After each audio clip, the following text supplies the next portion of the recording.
Hi, everybody. Hi, everybody. Welcome to the Mary And Jerry. podcast. We're so glad you're here. Thank you. Thank you very much. This podcast is always unscripted. We do have some notes occasionally, but we talk about anything and everything. Nothing is off limits to us. We talk about marriage, and Life, family, love, and sex, drugs, and rock and roll, and occasionally bacon. Wouldn't you say, dear? occasionally bacon. All right, so today we are going to be talking. The topic for today is called The New Normal, Navigating Marriage as Special Needs Parents. Did we get this as a We did. ask? We got this as an ask from other special needs parents. I was recently in Toronto, Canada, and then in Buffalo, New York, giving women's retreats in the last month. Uh-huh. And a lot of the questions that I got were from other special needs parents. And I don't know if that's the correct term for these days. Special needs, it seems to be such a tricky thing. Differently abled children.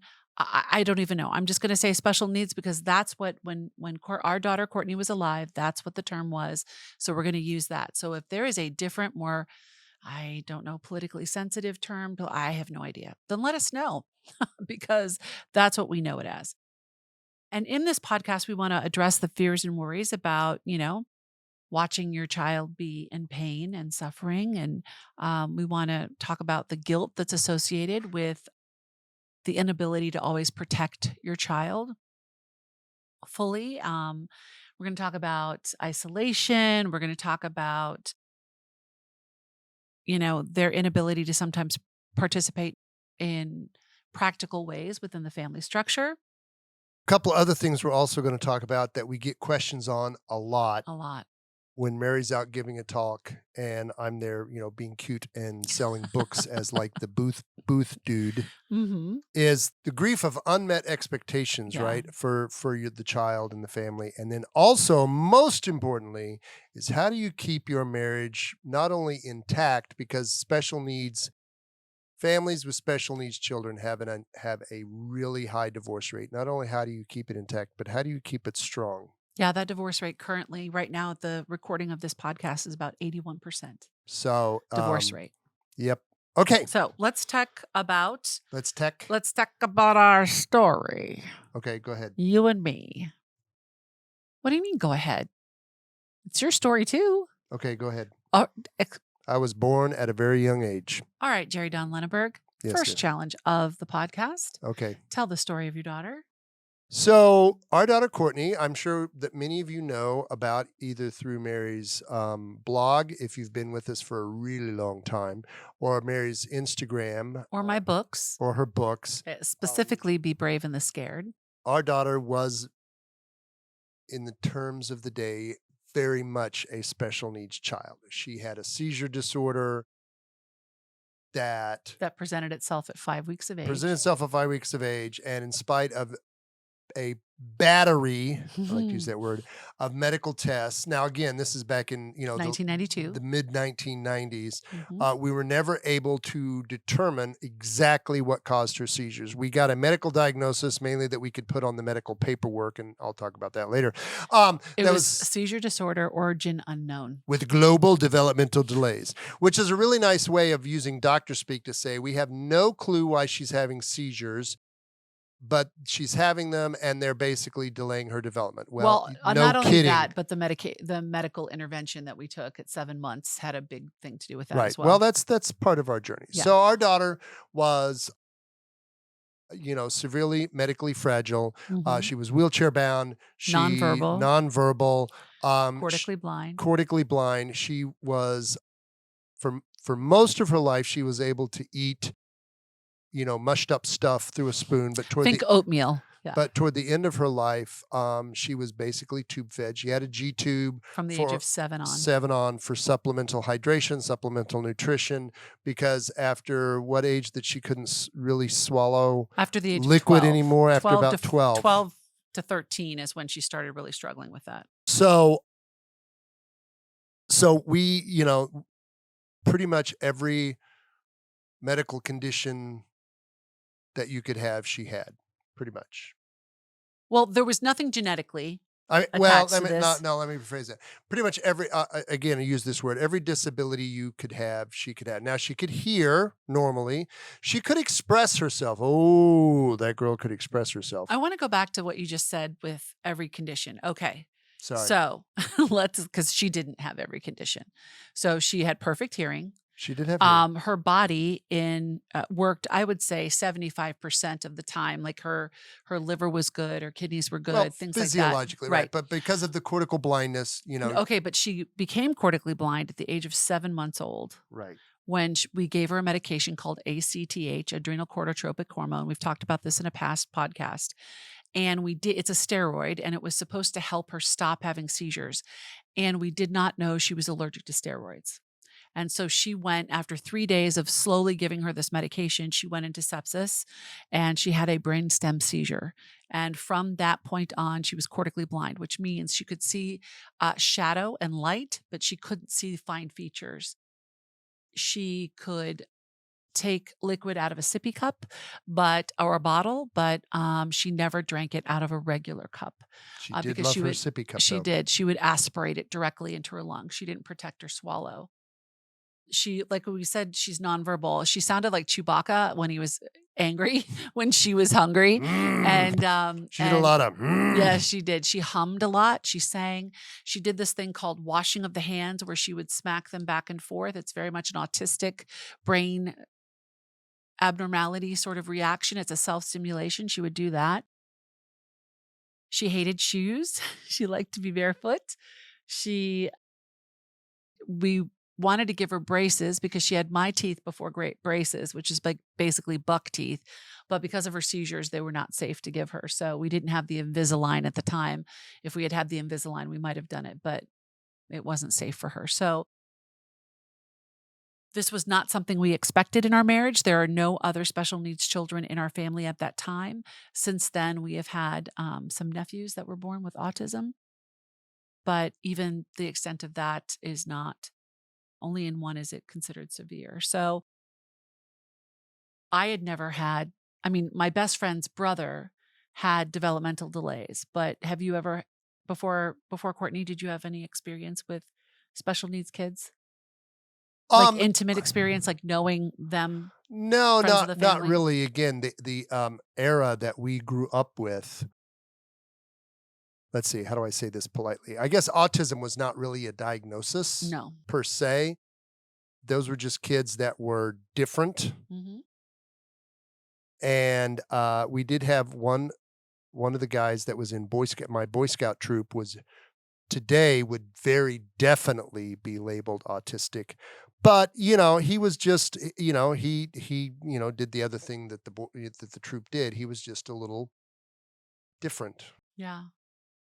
But, he was, he just Did you know any wheelchair-bound kids?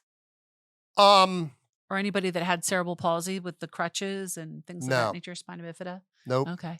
So when I was in high school, there was a young woman that had spina bifida. So she was funny as heck is what she was, but she was an absolute delight. And then there were several kids that had Down syndrome in our parish. And so whenever I meet a Down syndrome person, they are just such joy. They're filled with such joy and such happiness, and they're so happy to see you. And oh my gosh, they're the best to be around. So no, neither one of us really had a lot But of we didn't have experience. experience like taking care of them by any Oh, means. No. no. And so when this all first started happening, I would say it took us how many years do you think to kind of understand that this wasn't going to change? It was just going to get progressively Well worse. well, for the first 6 months, the doctor said she wouldn't live a year. For the first year, they said she wouldn't live 3 years. Then we got to 3 years, and they said, "Well, she won't live past 5." And then And then they got quiet. then when we got to about, what, 7 or 8, Yeah. they just sort of shut up and stopped Yeah. saying that, but, they did say, She would not outlive us. they did say that she would, require constant care, and that the odds were very good, yes, that she would not outlive us. And, it was probably, yeah, let's see. So let me think. When we came back here, so yeah, she was probably 7. That's she got her feeding tube when she was 7.5 because she was considered failure to thrive. She was losing weight and we couldn't figure out, Yeah, and probably about 7 or 8, we yeah, just kind of settled in, into right? a kind of a And, routine. so those first few years, when we talk about our fears and worries, well, that was quite frankly that she, was Would going die. to die imminently, right? Then once we, got through that stage, then we started, then we had a whole bunch of things that we thought about. How do we take care of her?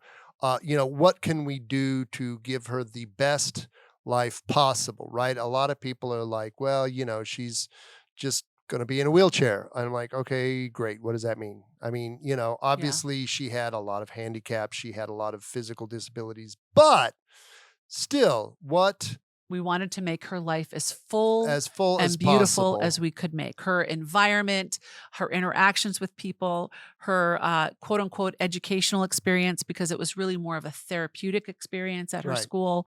But that's what was the most help for her. Right. And I think some of our first and foremost, our fear was that she would die. Yeah. And that she would die without us present. Like she would die at school during therapy, or she would just have a seizure and that would be all. Yeah. That was my number one fear.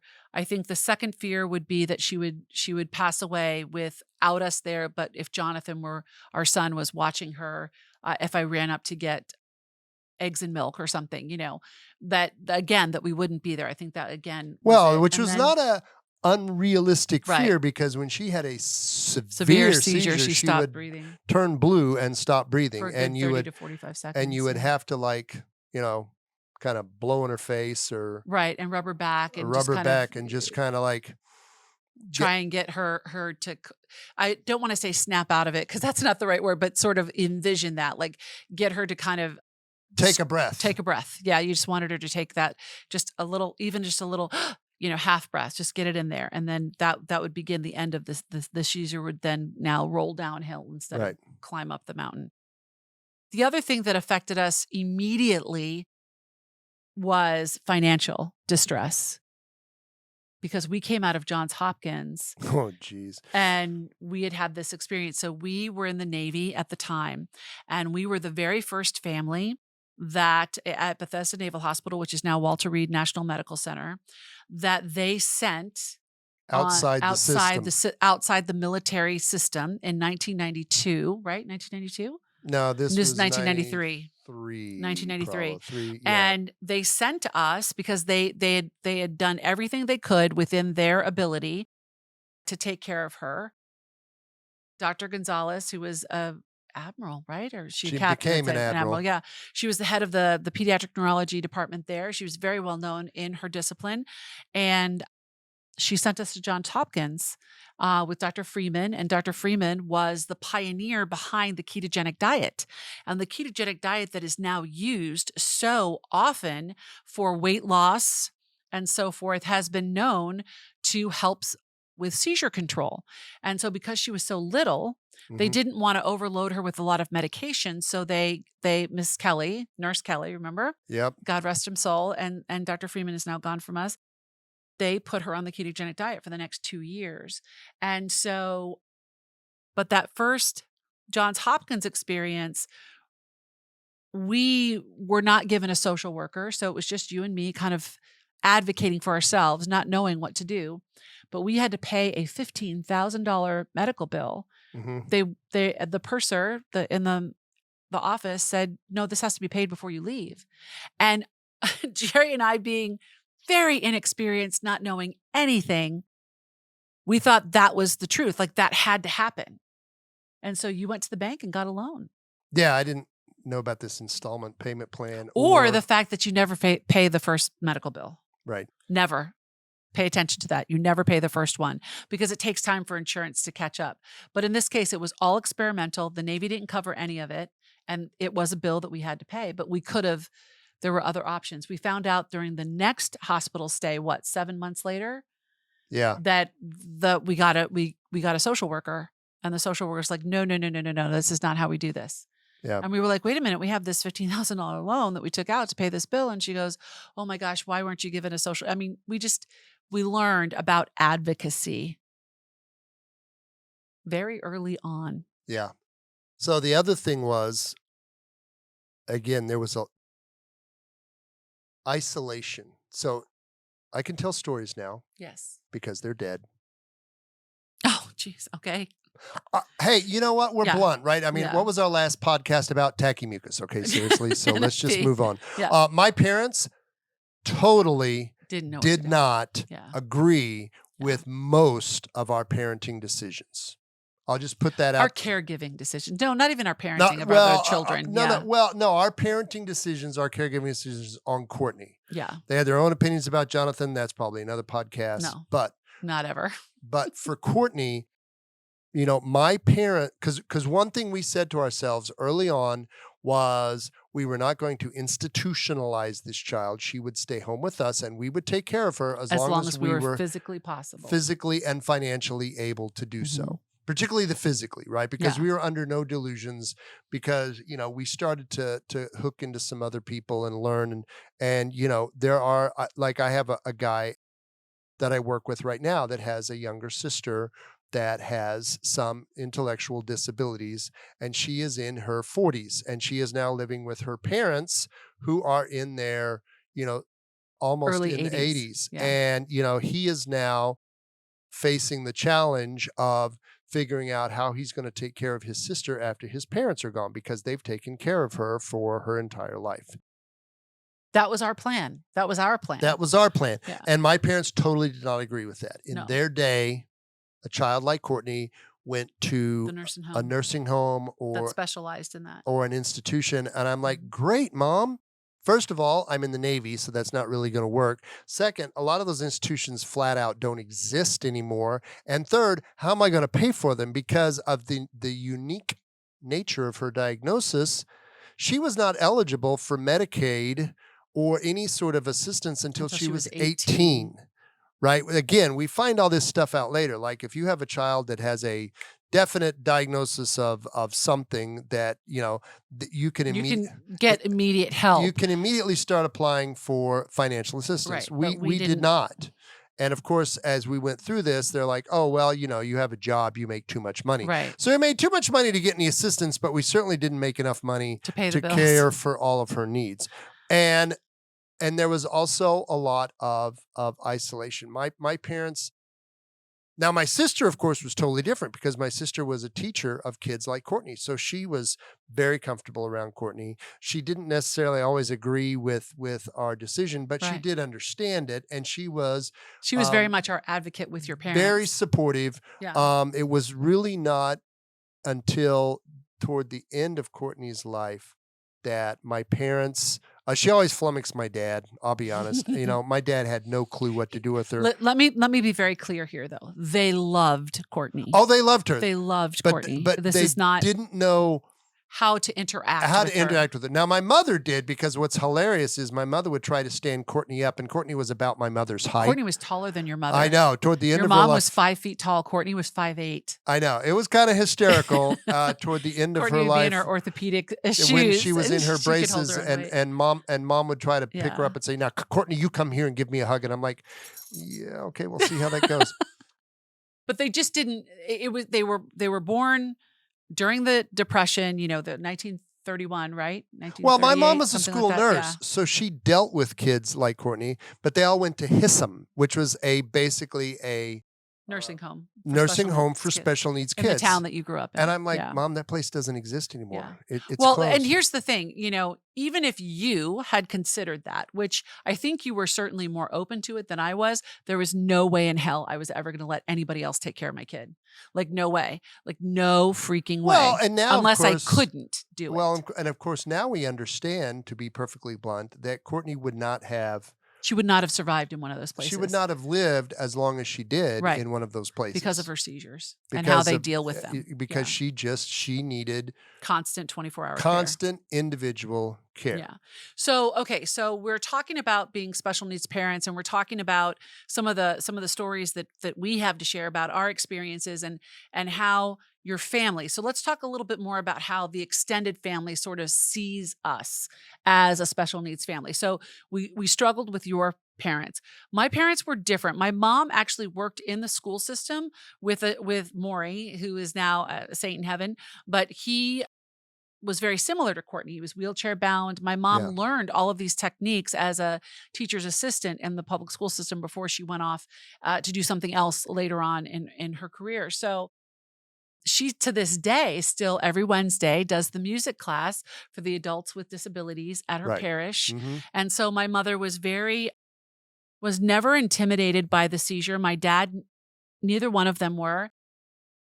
My dad, at the time of Courtney's conception, was beginning to go through cancer treatment. So he died when Courtney was 10. They had like matching They hospital did. gowns. Sometimes they were in the same They're in hospital the on same different hospital. floors. Yeah. Yeah. Dad in for chemo and Courtney in the pediatric ICU for her seizures. And so it was very different. My family was very, my brothers were not yet married. They were just getting married. And so once they asked, like, how can we hold her? How can we do this? How can we do that? They were all in. Like, they were all in. Your sister was as well. Your brother came when we were around him. We just didn't spend a ton of time with him, but Yeah. they did their best as well. So it really was only in that sort of decision making of her full-time care that we kind of had disagreement. Now we're going to talk about sort of like the sibling situation, and we're going to be very, very gentle here because our son is, obviously still with us, married, has his own family, and his experience is his experience. I can't tell you what it was because I'm not him. But I can tell you what it was to be a parent to a perfectly able individual and one who was not. And I think our son took on a lot of emotional protection of Courtney, a lot of he cared for her beautifully. Like he was her protector. And he took on a lot of the emotional angst in the family. Like we didn't realize how much he was taking on until he went away to school and kind of hit his own wall and came home and underwent some counseling and so forth for several years to kind of figure all of that out. A lot of kids that have siblings that have special needs and receive a lot of attention from their parents feel like the parents have chosen that child above them. Mhm. Would you agree with that assessment? Mhm. And it's not just, if our son felt that way, but also just other families that we've talked to and been in counseling with and in group therapy with, they all experience very similar things. And the hard part of that is in our situation with our daughter, like she would stop breathing. So like, it doesn't matter what you were doing, you went to serve her, right? Right. You didn't have a choice. You went to help her as best you could. And what we tried to do was make sure that our son had our attention when it was less stressful, right? When it was a calm time. Well, right. And we tried to do that. Were we always successful? No, we were not. And we did the best we could at the time with the information we had and the emotional parental maturity that we had. Yeah. Well, I think the other thing was hard on him is very often because we counted him, and over the course of her life, she lived to be 22. We had, I would say, at least, well, if we average it out, we probably averaged out about 2 to 3 hospital visits a year, and by hospital visit, You I mean mean intensive care unit visits like 2 to 3 days each? of somebody staying in the hospital, which was usually Me. Mary, because I was on a no-fly list for some of the hospitals here because I'm a little intense in hospital. I don't like hospitals, No. and I'm a little intense, and I get on my resting Jerry face, as Yes. Mary calls it, and I scare the nurses. So, there You was annoy them and they want you out. well, yeah, however you wanna look at it. Although the last time we were in the hospital with me, you did a great job. Well, It yes. wasn't Courtney. Wasn't Courtney. Does it make it different? Oh, yes. Yeah. Yes. Because here's the thing, Courtney can't speak for herself. She couldn't speak for herself. And so that made her even more vulnerable. And so this idea of advocacy for your child, of watching your child suffer, it wears on you. It wears on you over the years. Like, I remember holding her many times and crying and begging God, "Can you just tell me what's wrong? Like, she's in pain somewhere, somehow, but she can't tell me." And that just, as a mother, that just destroys you. Mhm. And you really come to understand in a whole new way, and can enter into this relationship with Our Lady of Sorrows, because, she had those seven swords that pierced her heart. And like, every seizure, every moment that Courtney was in pain or discomfort was like one of those swords. And I had to learn, as her mother, how to grieve while she was still alive. And we'll talk a little bit more about that, about expectations, in a second. But let's kind of wrap up the whole sibling thing. So it's a challenge because how can we help other parents now that we're on the other side of this? What suggestions do you have for supporting siblings? well, I think the first thing you have to understand is they are watching Everything. and they are watching and they are absorbing that emotion, right? And they have their own interactions with their special needs siblings. So I think it's important to give them special time, right? That's why One-on-one time as best you Jonathan and I can. did things like Boy Scouts together. Well, first we did Cub Scouts, then we did Boy Scouts, did T-ball, and just try to have things that are his, right? Yeah, That karate, weren't hers or weren't ours, that were his. Oh his yeah, alone. karate was a big one, right? Karate was his chance to go out and work out a lot of frustrations. Well, you guys played video games together, you built Legos together, like, you had your Saturday morning routine. Like, we tried very hard to make sure that he knew Right. that we saw him, we loved him, and he was awesome, and he was the best big brother Courtney could have ever asked for. He was the one God chose for her. And And so we tried very much to do that. Were we successful? That's not a question I can answer. It's only one that Jonathan can answer. And based on past conversations, I can honestly say we were not always successful. But he loved his sister, loves his sister, who's a saint in heaven and looks out for us now. But right. getting that individual time, allowing them to have their own autonomy. Now, with the financial aspects of having a special needs child, that affects everything else. So I know there were seasons where we couldn't afford the karate lessons. And so we tried to do stuff at home that was just Jerry and him, or me and him, or what have you. Yeah.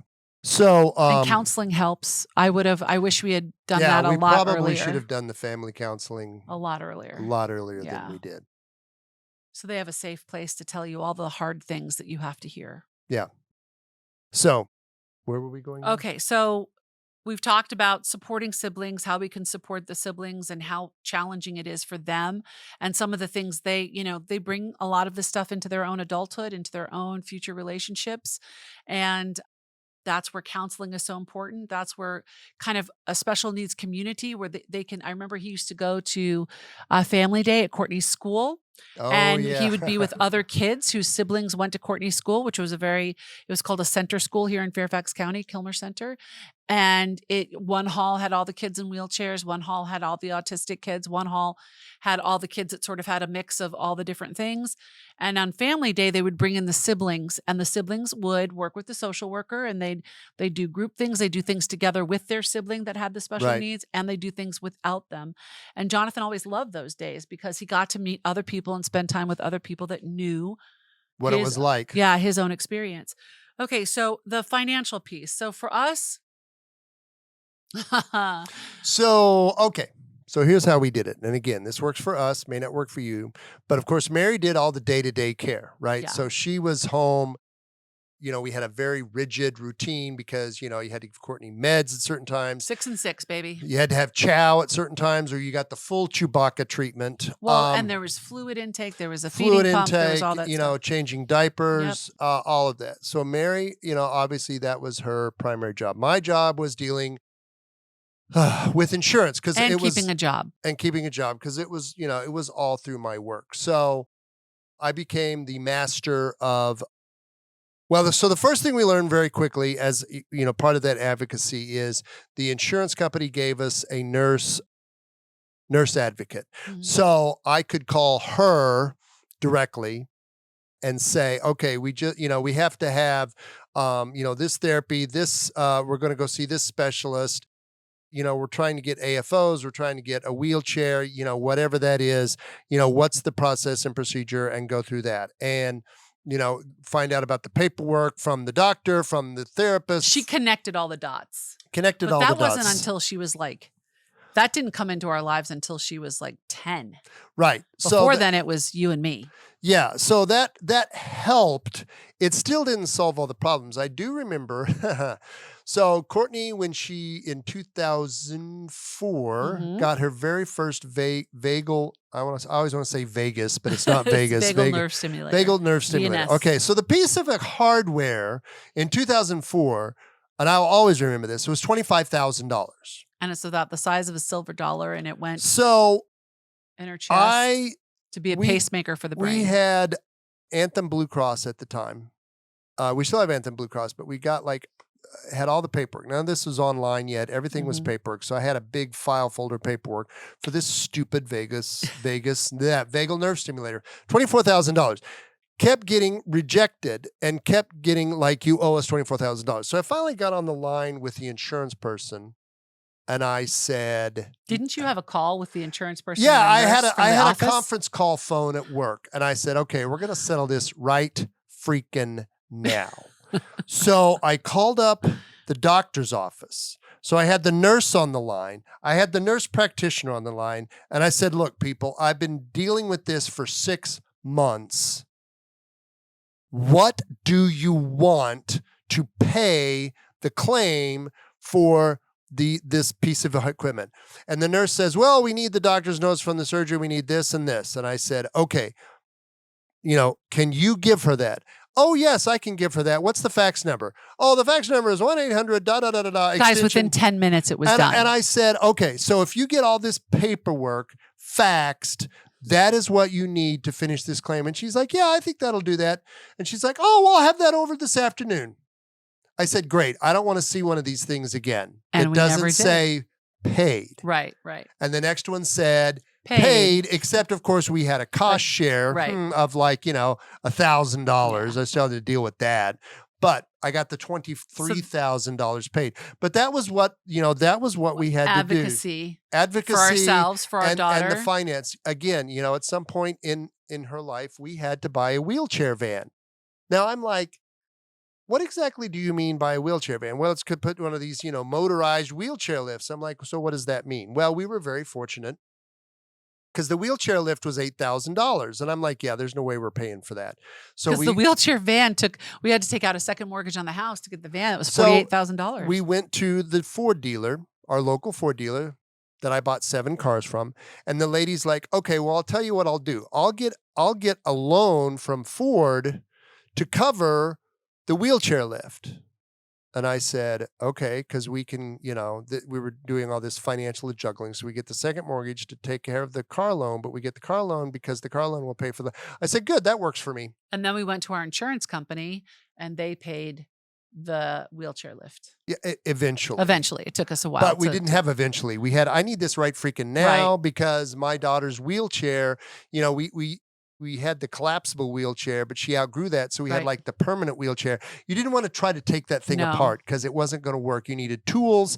Mary was driving her around and she's like, "Oh, hell no, I'm not doing that." I couldn't. And I had a 125-pound child to take care of. Well, and that's that's the other thing. That was part of, I guess I would call this maintaining a strong marriage and navigating the grief. So Courtney was a string bean. She was long. We didn't have a handicapped bathroom. So that was part of the deal. I would do bath time because Mary couldn't physically maneuver her into the bathtub, which we were not a big fan of generally. No, she didn't. And we really did not like to have our hair washed. We were not a fan. But that was the only way because we couldn't afford, We couldn't afford the $12,000 to get the bathroom we couldn't afford the $60,000 renovation to expand the bathroom, make her, we're like, yeah. We couldn't even get the lifty thing. Yeah, I'm like, thank you very much, but no, that's not going to work. Our 1969 bathroom. Yeah. Okay, so we're talking about sort of like our own experience with the financial stability and the advocacy for Courtney. There was a time, y'all, in 2000, when I first came online in 2007, Mhm. we were facing dire financial straits. Like, we had a second mortgage on the house. We were maxed to the hilt on everything that we could have, any kind of credit line, credit card, whatever. And it was all therapy, diapers, orthotics, her private, like the food, that the special food we had to get for, I mean, it was a nightmare. And so for the first time, we had something called Courtney's campaign, Now which remember, is this is all before she was this is all 18, so before there she was was no 18.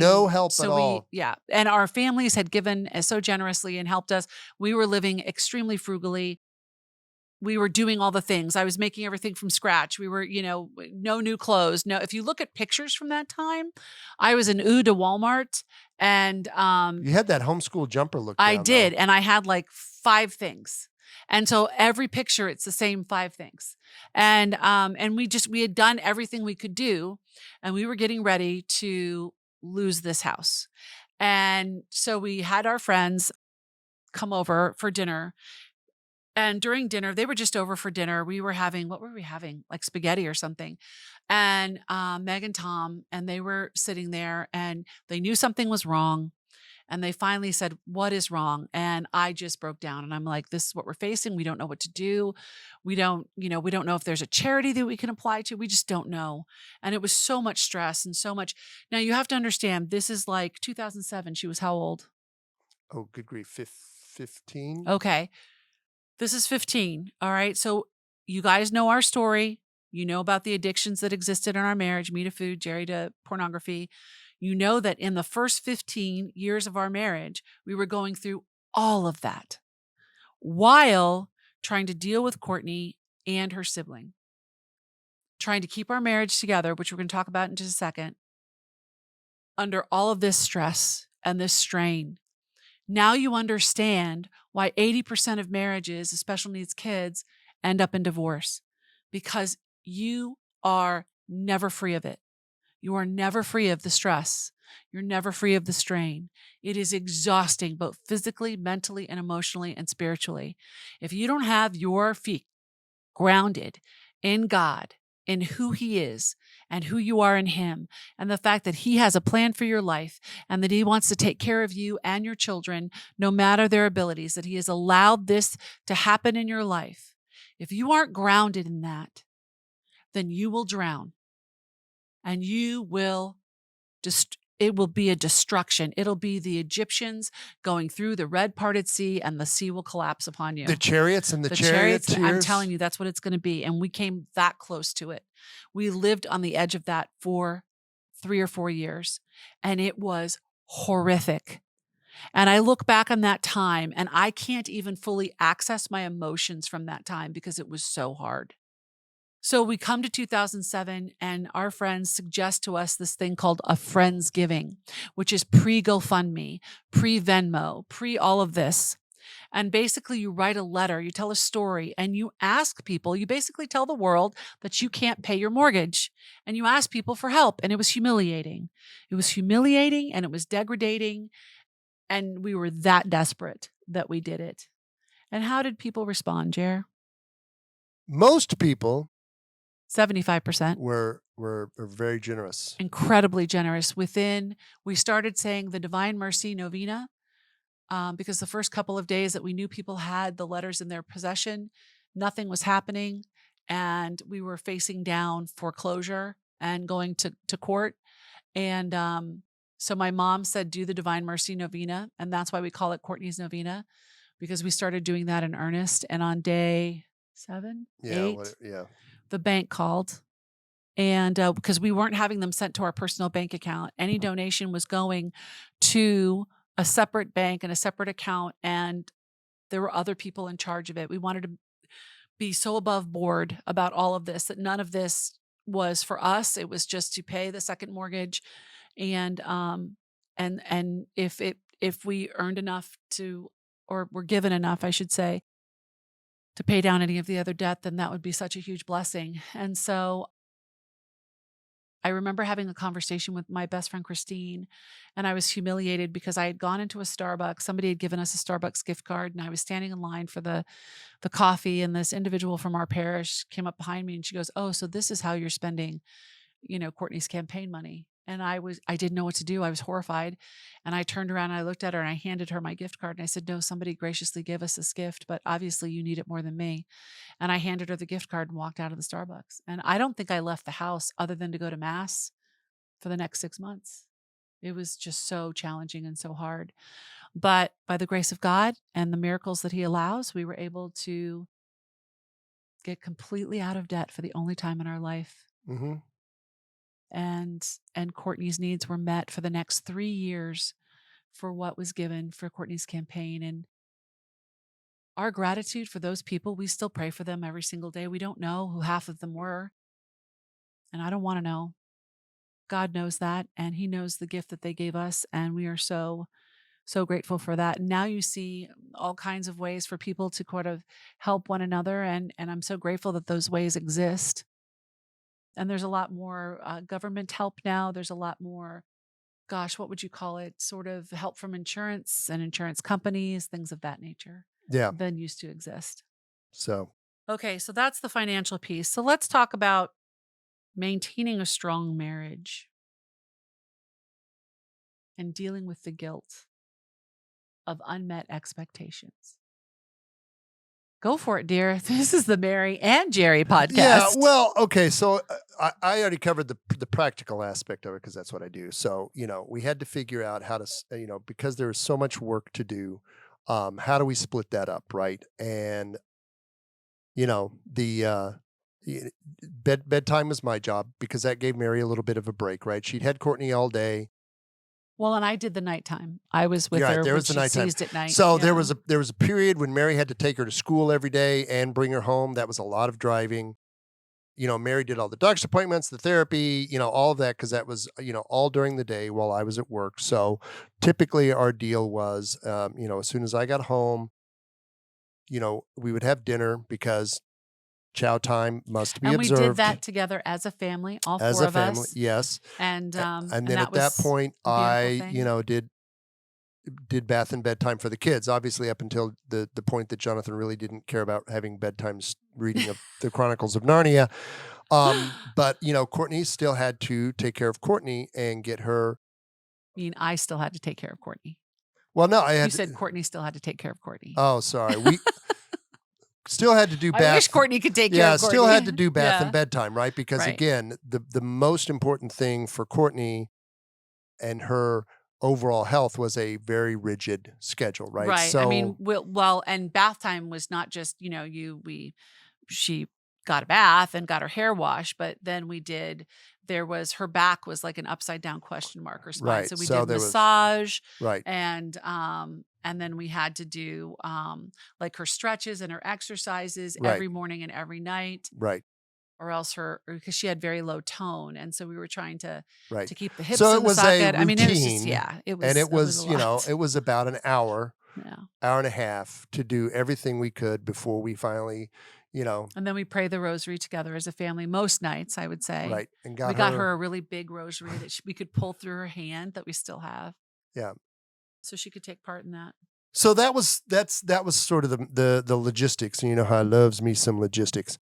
But how did we maintain our marriage throughout that? By the grace of God. Well, the tough part for us was to have couple time, right? Yeah. And that was, we knew that was important because, we had Courtney to take care of, we had Jonathan to take care of.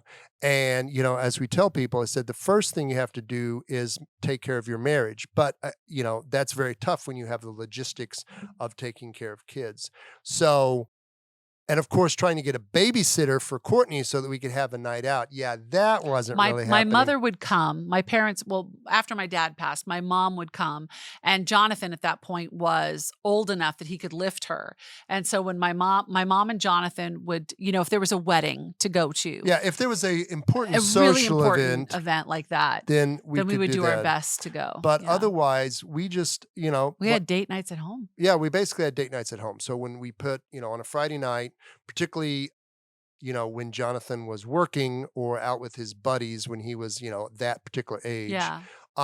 we could put Courtney to bed and, We we could usually have, had 2 or 3 hours before she would start seizing. yeah, we had our own little date night at home, and Yeah. and that's what we did. We talked about a lot of things. Yep. We went to mass together as a family. We maintained Yep. that. Courtney was welcome at our parish. The little ladies at the 11 o'clock choir were her favorite people on the planet. Yes. And I know that that's not always the case, that these special needs kids are not always welcome at a church or a parish. And that is the saddest thing to me, and it just makes me angrier than all get out. And I think you need to have conversations with your pastors and with your priests on, what your child can handle, and is there a safe place for them to be while at mass, while in that community. And the other thing is to look for the helpers, right? Who are the people that come up to you at mass or during your church service and are inquiring, like, how are you? Who are you? Who is this? I'd love to meet them. We call them the helpers, right? These are the people that maybe they would come. And there were literally women in my prayer group that came, and during when it was my turn to host, I would get out the laundry and they would all be folding laundry while we're doing prayer group. Like, no kidding. Like, that's the kind of community we were able to build up. And it's so, so important to have that. Like, when Courtney passed away, it was my prayer group and Christina Marks, our best friends, that stepped in and really carried us through those 3 days Right. and just took care of every detail. I didn't cook anything for the first 6 months after Courtney died. Like, we were eating out of the freezer, for meals and stuff.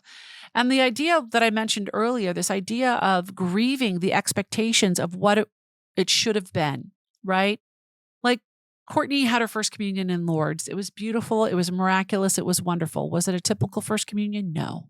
Typical is not a word we never generally associated with our life with No, Courtney. not at all. We still Baseline don't. was our word. Baseline, yeah. Baseline. And she would never marry. She would never have kids. She went to quote unquote special needs prom, but is that the same as the prom that Jerry and I went to? No, it's not the same. And so, the relationships I would see other mothers and daughters have, I didn't have that with Courtney. I wasn't necessarily quote unquote, I was her mother, but I was more her caregiver, especially toward the end of her life. And so that was very challenging. And that's the type of thing I would take to prayer and just ask the Lord to work on and work within and help me. What about you as her dad? How hard was that? Oh, the first couple of weddings, our niece and our very good friend, when they got married and they went to do the father-daughter You dance, had to walk out of the I room. might have headed back to the bar. Yeah.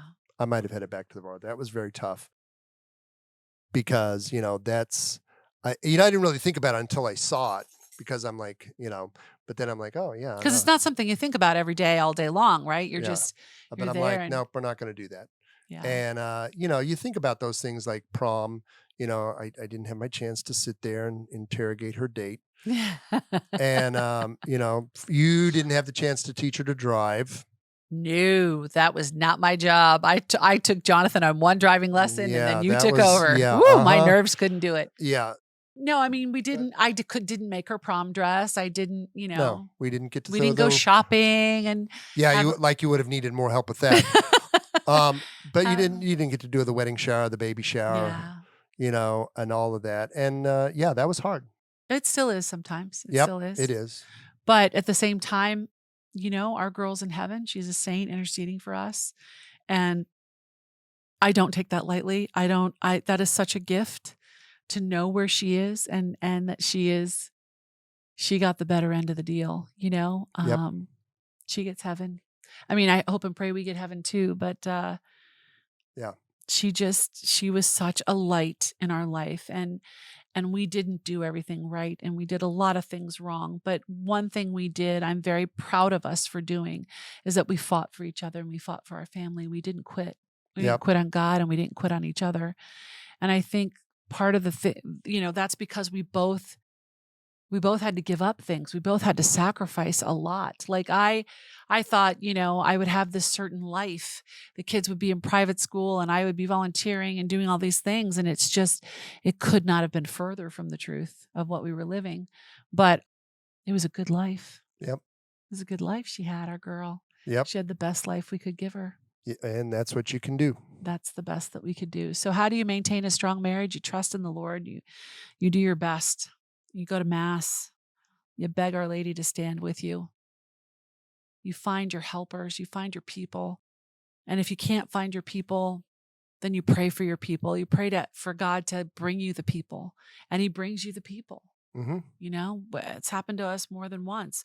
And so the reason why we were asked to do this is because when I go and I speak, a lot of moms come up to me after I speak, and they're asking questions like, you know, my husband and I haven't been alone together in 8 years since our child was born. Like, what do we do? Well, you fight for one another. You figure it out, you know? You ask for help. You take what is given for the capacity of those giving it, and you thank them. And there is no right answer to any of these questions. There is your family and the disability that affects your family.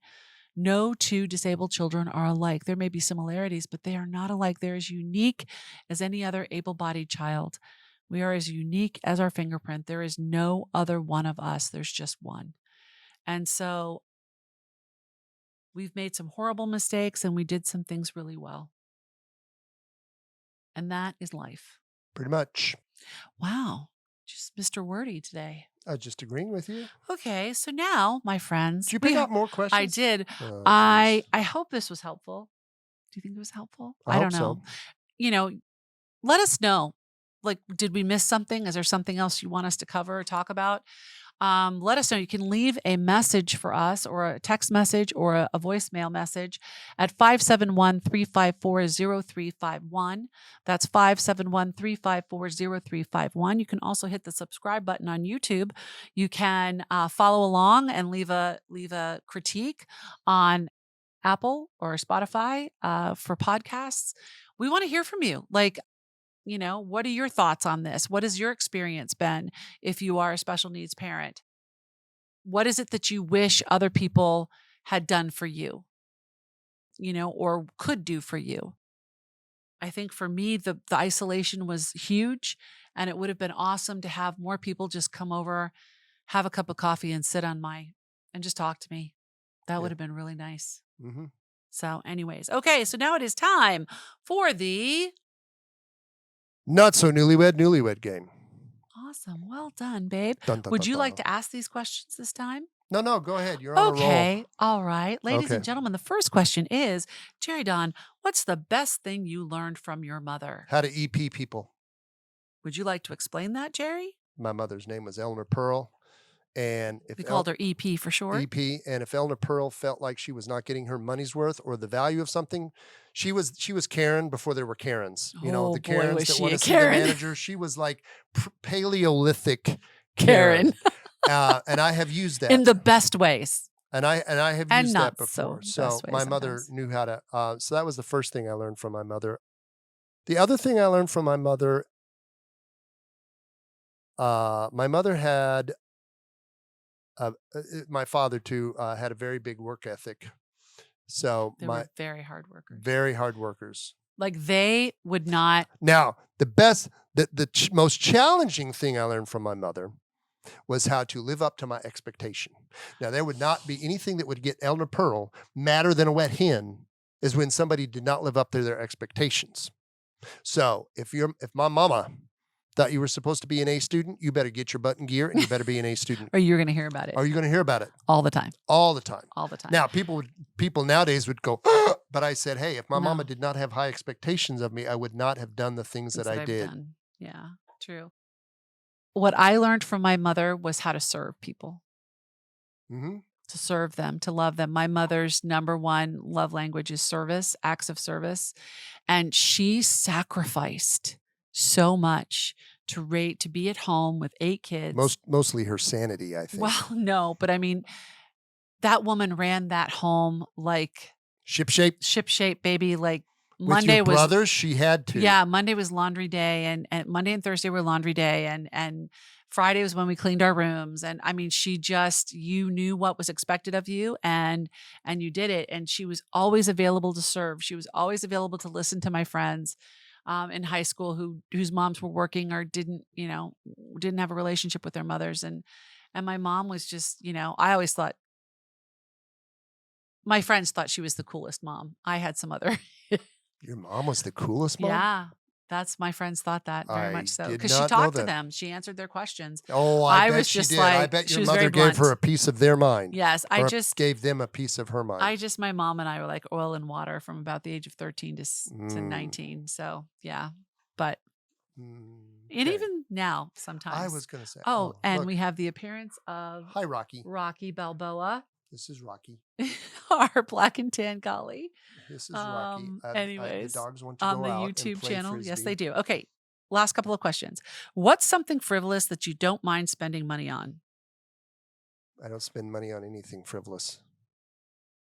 A book is frivolous. Oh, you stepped in it now, woman. I don't think so.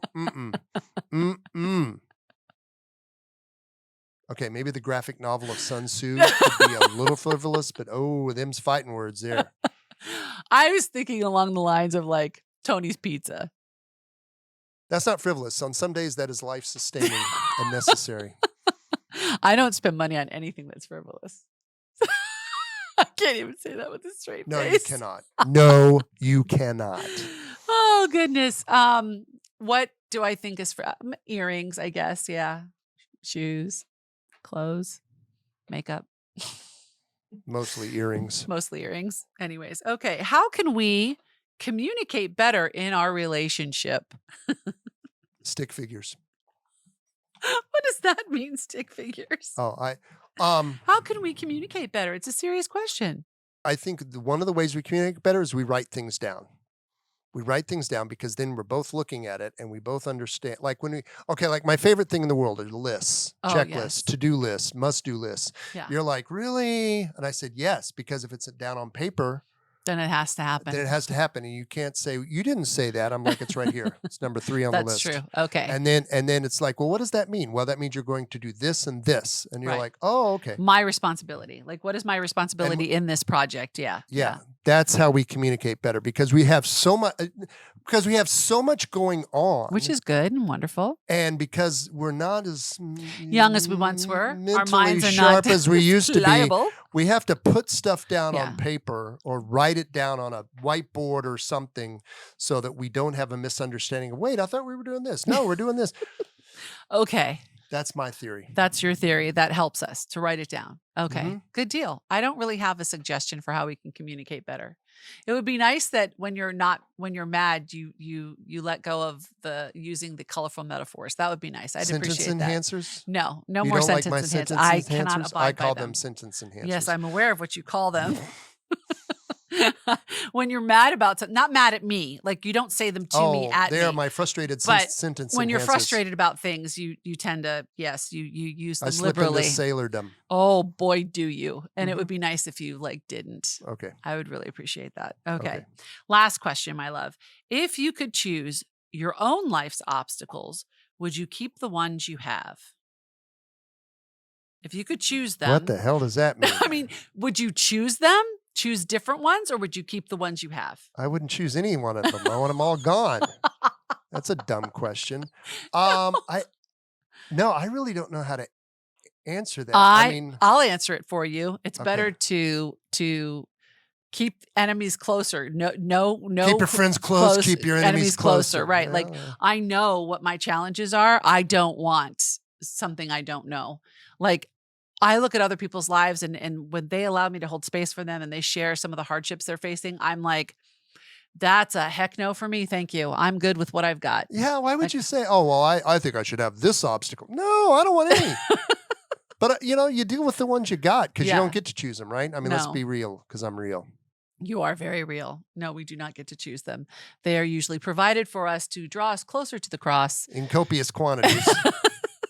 So that we lean on God and not ourselves. Yeah. Mm-hmm. And that's, I think, where we That's will why end I never, ever, ever, podcast. ever, ever pray for the gift of grace. No, patience. No, I don't pray for that either. Wait, you don't pray for the gift of grace? No, because if God gives you grace, he's going to give you the opportunity to use it. And that is a no. I pray for grace all the time. Well, that would explain a few things then, wouldn't it? I pray for mercy. I pray for fortitude, wisdom, perseverance, perhaps charity, and perseverance. I never pray for grace, resilience, and I don't pray for patience because, oh my word, no. That's a no. Good to know. Okay. All right. All We've right. come to the end of another this week's episode podcast of the Mary and Jerry podcast. I'm Jerry. I'm Mary. And we thank you for being here. God bless you all. Till next time.